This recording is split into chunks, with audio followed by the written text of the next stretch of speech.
दोस्तों नमस्कार। My self doctor Suresh Kumar. Hello दोस्तों आज मैं आप लोगों को समझाने की कोशिश करता हूँ। हमारे पूरी दुनिया में क्या है, दो तरीके के लोग काम करते हैं। एक होते हैं काम करने वाले और दूसरे होते हैं काम करवाने वाले। तो आज मैं एक कहानी के माध्यम से इस कॉन्सेप्ट को समझने की कोशिश करेंगे। आज मेरा ये बोर्ड में जो समझाने का तरीका है, एक एमएलएम मार्केटिंग के बारे में आप लोगों को समझ में आ जाएगा। नेटवर्क मार्केटिंग में आप लोगों को काम क्यों करना है वो भी कुछ समझ में आ जाएगा। थोड़ा सा एक कहानी के माध्यम से समझाने की कोशिश करते हैं, प्रयास करते हैं। आइए देखते हैं। पहला नंबर में हमारे यहाँ पर लिखा है काम करने वाले, दूसरे नंबर पे लिखा है काम करवाने वाले। तो ये कहानी के माध्यम से इसको समझने की कोशिश करते हैं। दोस्तों क्या होता है, एक गांव में एक बहुत बड़ा सेठ जी रहते हैं और उस सेठ जी के पास एक व्यक्ति जाता है और जाके बोलता है सेठ जी मुझे 5,000 रुपया दे दीजिए, है ना। तो सेठ जी के पास जैसे ही वो पहुंचता है, सेठ जी मुझे 5,000 रुपया दे दीजिए। सेठ जी का सवाल रहता है, भाई मैं तेरे को 5,000 रुपया देता हूँ, लेकिन तू ये 5,000 रुपया को करेगा क्या। तो वो बोलता है, जो 5,000 रुपया उनके पास मांगने जाता है, वो बोलता है सेठ जी हमारे गाँव के पास में एक पेट्रोल पंप है, उस पेट्रोल पंप के पास में मैं एक पान का खोखा लगाऊंगा। पान का खोखा मतलब पान का एक डब्बा या पान का छोटा सा एक दुकान लगाऊंगा और उससे जो आमदनी होंगे उससे हम आपके 5,000 रुपए बारी बारी से किस्त में आपको चुकता कर देंगे। तो सेठ जी क्या करता है, उनको मना कर देता है। सेठ जी उनको मना कर देता है कि मैं तुमको 5,000 रुपए नहीं दे सकता। वो व्यक्ति चला जाता है, कोई बात नहीं। एक होता है काम करवाने वाले। फिर क्या होता है, उसी सेठ जी के पास एक दूसरा व्यक्ति आता है। दूसरा व्यक्ति जब आता है सेठ जी के पास और सेठ जी से कहता है सेठ जी मुझे 5 लाख रुपए दे दीजिए। देखिए पहला व्यक्ति 5,000 रुपए मांग रहा था, सेठ जी ने मना कर दिया था। यहाँ पर दूसरा जो व्यक्ति आता है 5 लाख रुपए मांगता है और सेठ जी पूछता है भाई मैं तुमको 5 लाख रुपए देता हूँ और 5 लाख रुपया लेकर तुम करोगे क्या।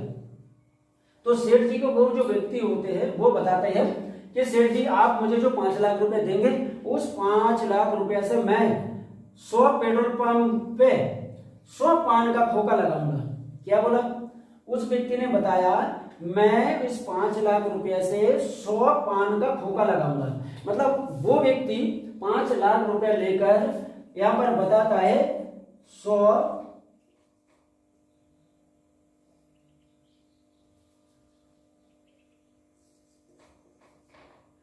पान का खोखा लगाएंगे, ठीक है ना। 100 पान का खोखा लगाएंगे। तो सेठ जी उनको क्या करता है, सेठ जी उनको बता देता है कि ठीक है मैं तुमको 5 लाख रुपए देता हूं, ठीक है ना। वो क्या करता है, 100 पान का खोखा लगाने के लिए जैसे सेठ जी को बोलता है, सेठ जी उनको हाँ कर देता है और वो क्या करता है, वो बोलता है सेठ जी इस 100 पान के खोखे से जो भी मुझे आमदनी आएंगे उससे आपकी पैसा को चुकता कर देंगे और वो 5 लाख रुपए लेकर चला जाता है।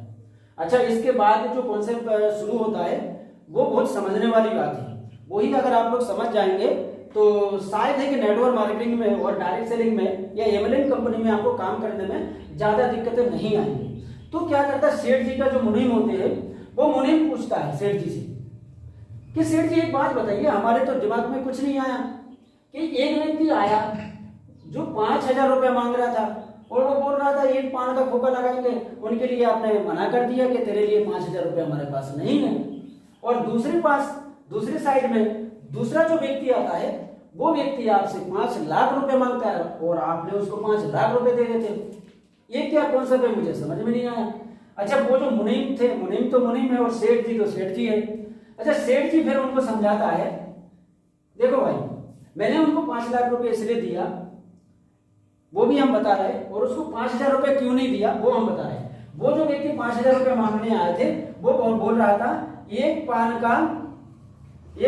का खोखा लगाएंगे। तो वो व्यक्ति एक पान का खोखा लगाएंगे और एक ही व्यक्ति उस पान के खोखा में वो बैठेंगे। वो जब बीमार पड़ जाएंगे या उस पान के खोखा में बैठने लायक नहीं बचेंगे या वो डिब्बा अगर उसका नहीं चला, पान के खोखा में ग्राहकी नहीं चला, तो वो मेरे पैसा चुकता कहां से करेंगे, ठीक है ना। उसके पास एक ही पान का खोखा है, इसीलिए सेठ जी उनको मना कर देते हैं। और दूसरे पास आ जाता है दूसरा जो व्यक्ति 5 लाख रुपए मांगता है, वो बोलता है हम 100 पान का खोखा लगाएंगे और उनके लिए हमने हाँ भर दिया। तो सेठ जी उनको समझाने की प्रयास करता है कि देखो भाई, वो जो बोलता है कि भाई मुझे 5 लाख रुपए दे दो, उन्होंने क्या बोला था, 100 पान का खोखा लगाएंगे। तो वो क्या है, 100 लोगों को वो काम पे लगाएंगे। 100 लोगों को जब वो 100 पान के खोखे में काम पे लगाएंगे, तो मान लीजिए उसमें से अगर कुछ व्यक्ति बीमार होते हैं, 10 से 15 व्यक्ति बीमार हुए, तो उसका कुछ जो और पान का डिब्बा है वो खुला रहेगा, उसके आमदनी आते रहेंगे। उसमें से अगर कुछ पान का डिब्बा बंद भी पड़ जाए तो भी उसकी कुछ पान के डिब्बे खुले रहेंगे, तो भी उनके पास इनकम आते रहेंगे, वो हमारे 5 लाख रुपया लौटा सकता है। तो आज एक चीज हम आपको बता दे रहे हैं, यहाँ पर जो लिखा है काम करने वाले और काम करवाने वाले। तो 5,000 रुपया जो सेठ जी के पास वो लेने आए थे, वो थे काम करने वाले, और यहाँ पर राइट साइड में जैसे आप देख पा रहे हैं 2 नंबर पे काम करवाने वाले। तो ये जो 5 लाख रुपए लेकर वो जो पान का खोखा लगाने वाले थे, वो क्या कर रहे थे, काम दूसरों से कराने वाले थे। क्योंकि यहाँ पर जो व्यक्ति काम करने वाले होते हैं वो खुद काम करते हैं, और दूसरे नंबर पे काम कराने वाले क्या करते हैं, वो एक टीम बनाकर, एक नेटवर्क बनाकर काम करते हैं, इसलिए उनका बिजनेस कभी फेल नहीं होती। तो सेठ जी ने उनको समझाया, मुनीम जी को, कि इसलिए मैंने उनको 5 लाख रुपए दे दिया कि वो एक टीम की मदद से वो काम करने वाले थे, और एक टीम की सहारा लेकर वो बिजनेस शुरू करने वाले थे। उसका बिजनेस कभी डाउन नहीं जाएगा, उसका धंधा हमेशा चलता रहेगा, इसलिए मैंने उनको 5 लाख रुपया दे दिया। तो दोस्तों, आज मैंने जो ये थोड़ा सा कॉन्सेप्ट आपको समझाने की कोशिश करें कहानी के माध्यम से, कि एक होते हैं काम करने वाले, दूसरे होते काम करवाने वाले, है ना। तो आज अगर हम इन लोगों इनको समझ जाए, तो आगे चलकर आप और हम अगर एक नेटवर्क मार्केटिंग में एक टीम बिल्ड करके, एक नेटवर्क क्रिएट करके हम लोग आगे बढ़ना चाहे, तो आज आप और हम बीमार पड़ सकते हैं, आप और हम किसी हेल्थ चैलेंजेस की वजह से, किसी और भी क्राइसिस की वजह से हम काम पे नहीं जा पाते, हमारा इनकम बंद हो जाता है। तो जैसे ही आप या नेटवर्क मार्केटिंग का कॉन्सेप्ट समझ जाओगे कि काम करवाने वाले, तो नेटवर्क मार्केटिंग में क्या होता है, आप लोगों को जुड़वाते हो, लोग आपकी टीम में आते हैं, लोग आपके नेटवर्क में आते हैं, और उनको आप काम समझा देते हो, और वो आपके लिए काम करना शुरू कर देते हैं। तो आप लोगों से हम बताना चाहेंगे, ये जो कैटेगरी है, आप किस कैटेगरी में आना चाहेंगे, 1 नंबर कैटेगरी में आना चाहेंगे या 2 नंबर कैटेगरी में आना चाहेंगे? आप काम करने चाहते हो या काम करवाना चाहते हो? दोस्तों, आप अगर हमारे हिसाब से, मैं अगर आना चाहूंगा तो हम 2 नंबर कैटेगरी में आना चाहेंगे, मैं लोगों से काम करवाना चाहता हूं। इसलिए दोस्तों, आज ये थोड़ा सा कॉन्सेप्ट आपको समझाने की प्रयास किया। आज अगर हमारे इस कॉन्सेप्ट के माध्यम से थोड़ा सा समझ में आए, तो हमारे चैनल को सब्सक्राइब करना,